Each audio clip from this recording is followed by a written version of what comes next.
Hey, I'm Dr. Ruth Roberts. I hope you're all having a wonderful day. We have lots of great questions from you all, so I'm going to pop over to the group. So Janice is asking about the posts on understanding lab results and things of that nature. And she's asking how to access the blog page. So all you need to do is go to drruthroberts.com and click on the courses menu, which is where we are. And there's a lot of stuff in here that you all have access to. In fact, because you're all Ipets Ally members, you have access to all of them. I think what you are meaning is understanding lab tests in terms of kidney values. Hey, Susan, good to see you. So that's going to be here in the Kidney Health Starter Kit. So if we click there, um, yeah, we gotta, I can't remember which one it's in, but it's in one of these modules. So this will go through kind of everything. And then here's the download for the demystifying lab results. The other thing you can do is anytime you've got a question, I'm going to pop back out to courses so we can access the search bar. Like there's somebody asking about when to do puppy vaccines. And happy Monday to you, Jamie. You can just type in vaccine and kind of everything we've had in there about vaccines is going to be there. You can click this View All button and it will show you everything we've got. Here's the protocol straight up with the YouTube video. So there's that. So this is really just a huge wealth of information. It really, we've worked hard. Hannah's been uploading lots of data every time we have a broadcast along with the transcript. So it helps kind of keep you guys with information easy to get at hand. Good to see you too, May. And good news on Spirit I'm seeing. So, so Kathy, congratulations for cleaning things out really simply. D Manos is really quite amazing. It really does seem to dry things up. Glad to see Dottie so happy. And Lolly, this is an excellent question, and because I'm sort of out of the mainstream of veterinary medicine, I guess I got to start reading some of the um, journals about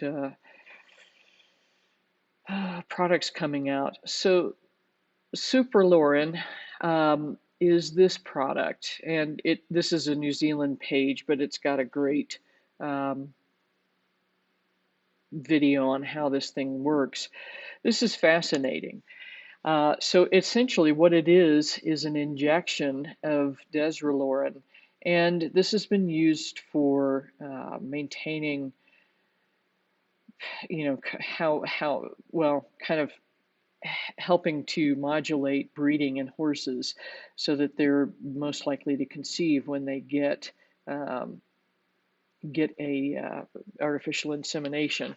So these two videos are really great. It talks about in the intact male, the normal dog, testosterone gives a negative feedback onto the pituitary and tells it to slow down on the production of LH and FSH or speed it up if needed. And the way desralorin works is that it sits on the same receptors that would receive gonadotropin regulating hormone and down regulates it. So it does decrease the amount of testosterone that's present. How much it does is the big question. And so I will be downloading this reference list and going through it because the the thing that's interesting is that we know with neutering pets that we are taking away a terrific amount of testosterone, and that is part of what's setting them up for problems later in life as far as um, incidence of cancer, joint issues, things of that nature. So I am not sure. I think that's it. How much does it decrease the testosterone level? How much does it end up messing up the the rest of the endocrine system. And that part I'm not sure yet, Lolly, but I'll do some digging too. But it is fascinating because all of a sudden now we have chemical castration, which is amazing because this is so much easier than uh, actually neutering the dog. And as you say, it wears off after about 6 months. Evidently, it takes about 6 weeks to ramp up, and then it wears off in 6 months. So maybe this is a way to help control population by giving the injection, giving them at least, 6 weeks of full testosterone so that the body can kind of recalibrate. Based on what they're saying here, it sounds like it's pretty close to the level of actually neutering a dog, as far as it would it would drop the testosterone low enough that you're going to have to reduce the amount that you feed, the coat's going to change, things of that nature.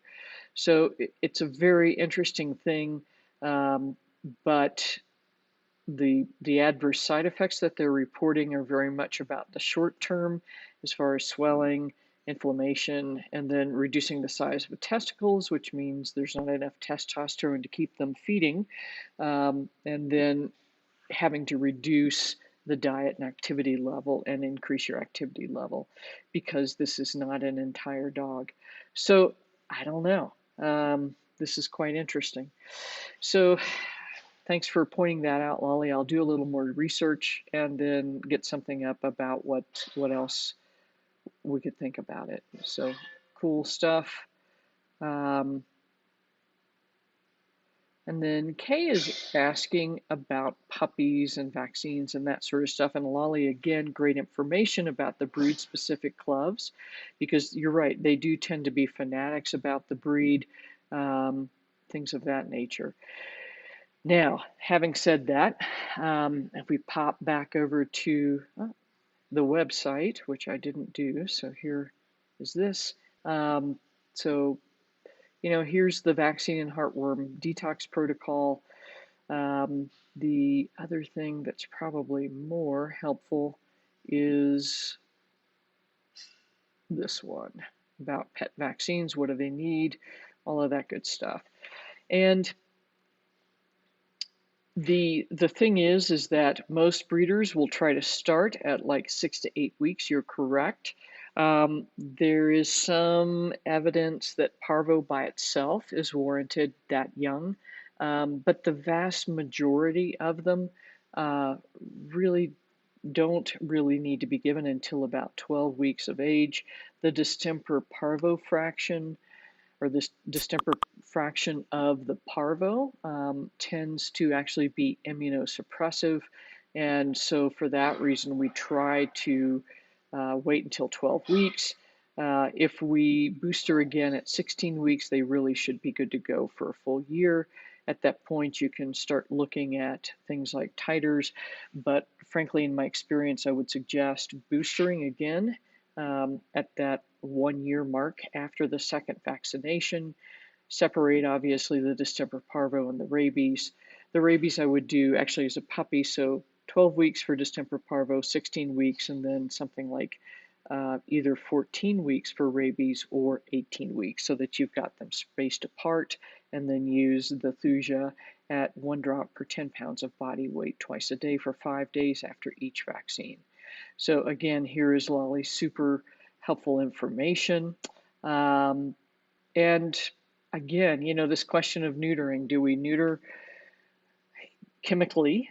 Do we neuter? And again, I think going out at least 2 to 5 years is great, because that way we don't have to worry about kind of handicapping their immune and endocrine system at such a young age. And yeah, there's a video of Cañada de la Virgen, which is, any place the Spanish have been is named that. But this is an amazing temple very close to San Miguel de Allende. It was a place where the tribes, all of them, would come through and rest and pray. And yeah, it was just a lovely day there. And Mr. Willie is doing great. His face does look a boatload better. So that is wonderful to see, Jamie. And I think that you've got such a great team. So yeah, I think exactly. He was just unloading stuff out of his body, um, and whether that was uh, the chemotherapeutic drugs itself or just die-off products from killing the cells, who knows? But he is looking a boatload better. Um,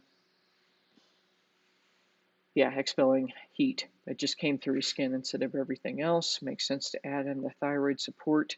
So good news for Mr. Willie. And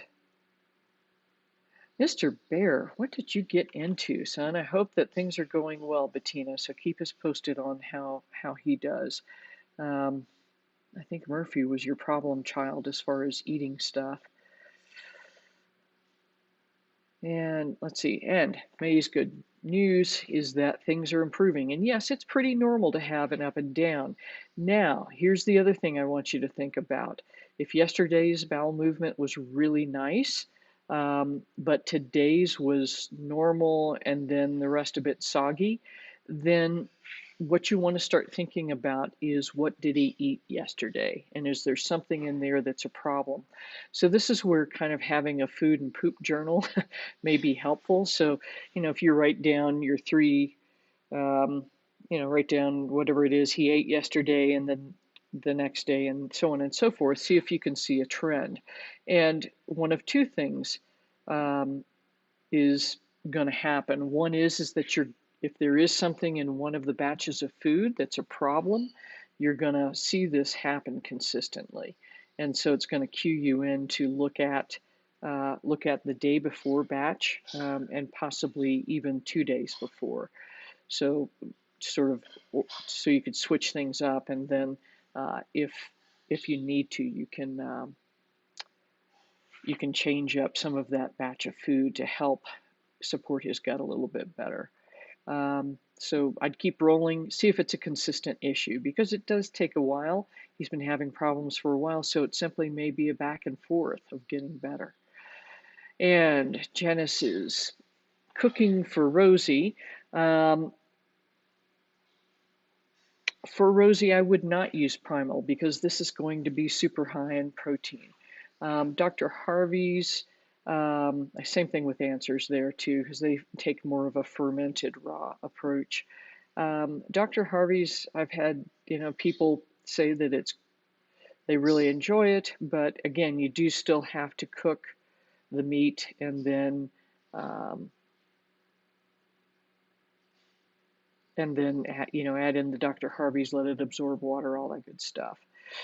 So I'm not sure what you're trying to accomplish, Janice, if you're looking for food that's easier to travel with or what exactly, but because she's doing well with where she is on the protein level, I would not increase that. So out of those three, I think Dr. Harvey's may be the best bet. Do watch it because the base is always the same, and I've seen a number of pets develop food sensitivities to the broccoli, and the oats, I think, is the other thing that he uses. And I think that is it. Let me check my cheat sheet. Yeah, I think we're good. So that's what I have for you this week. I hope that you're all enjoying the dog days of summer. It's a little cooler. I think for those of you on the West Coast, you're still dealing with lots of wildfires, so hopefully that will start to cool down shortly. Um, until next week, you all take good care of yourself, and we'll see you soon. Cheers.